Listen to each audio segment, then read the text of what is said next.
ஸ்கூலுக்கு உதவி செஞ்சா நம்ம சந்தோஷமா இருப்போமா எங்க டீச்சர் சொன்னாங்க. அதான் வர வழியில ஒரு பாட்டிக்கு உதவி செஞ்சுட்டு வந்தேன். பாட்டிக்கு என்னடி உதவி பண்ண? 10 ரூபாய தொலைச்சுட்டு தேடிட்டு இருந்தாங்க. நீ கண்டுபிடிச்சு கொடுத்தியா? இல்ல. 10 ரூபா பணம் கொடுத்தியா? இல்ல. அப்புறம் என்னடி உதவி பண்ண? அந்த 10 ரூபாய கண்டுபிடிச்சி அவங்களுக்கே தெரியாம எடுத்துட்டு போய் ஜூஸ் வாங்கி கொடுத்தேன். இப்ப தெம்பா தேடிட்டு இருக்காங்க. உனக்குலாம் அறிவு இருக்கா இல்லையாடி? எனக்கு அறிவு இருக்கான்னு கேக்குறியா?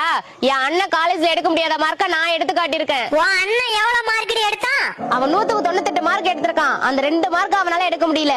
அந்த 2 மார்க்க நான் எடுத்து காட்டியிருக்கேன். அந்த பீப்பிய ஊதிட்டு அப்படியே ஓடி போயிரு. குந்தான் போடா.